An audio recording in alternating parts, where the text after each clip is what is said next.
अस्सलाम वालेकुम viewers.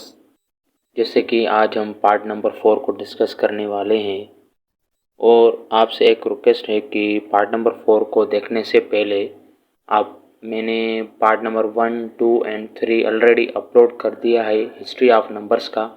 Kindly उनको देख लीजिए ताकि ये आपको पार्ट नंबर 4 अच्छी तरह से समझ में आ जाए। नहीं तो आपका कॉन्सेप्ट क्लियर नहीं होगा जब तक आप पार्ट नंबर 1, 2 एंड 3 नहीं देख लेते हो। ठीक है, तो चलो शुरू करते हैं।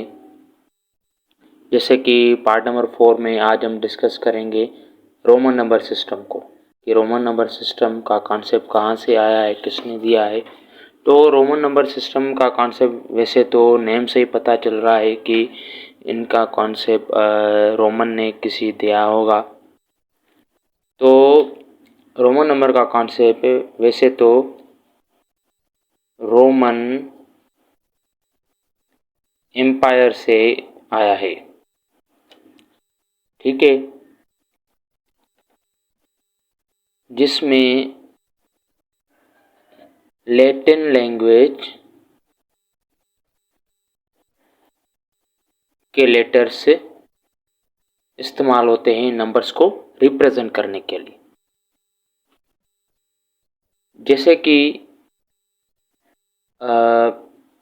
1 को कुछ इस तरह लिखते हैं, 5 को कुछ इस तरह लिखते हैं। अब 5 को V की तरह क्यों लिखते हैं? इसलिए क्योंकि ये इसका कॉन्सेप्ट हाथ से लिया गया है, हैंड से लिया गया है। कैसे? जैसे कि आप इस फिंगर से और इस थंब की मदद से वी शेप बना सकते हैं। जैसे कि ये क्या है, एक वी शेप है ये। ठीक है, इस वी शेप की वजह से और हैंड्स में उंगलियां भी 5 है, इसलिए 5 को हम वी की शेप में लिखते हैं। फिर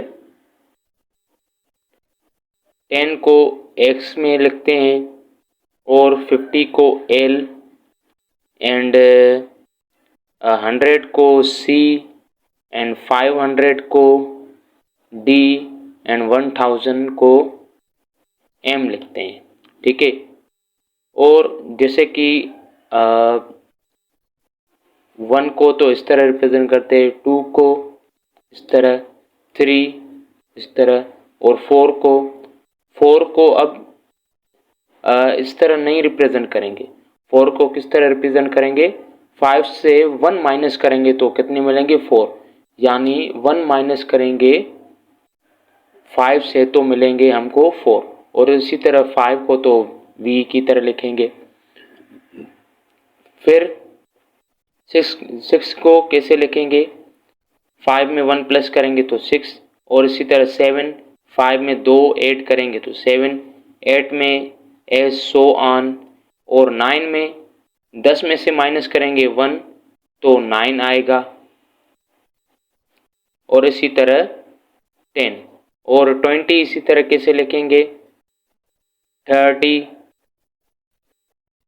और इसी तरह 40, 50 में से 10 माइनस करेंगे और फिर 50 ऐसे लिखेंगे। 60 कैसे लिखेंगे? 50 में 10 प्लस करेंगे तो 60 में सो ऑन ऐसे हम लिखेंगे।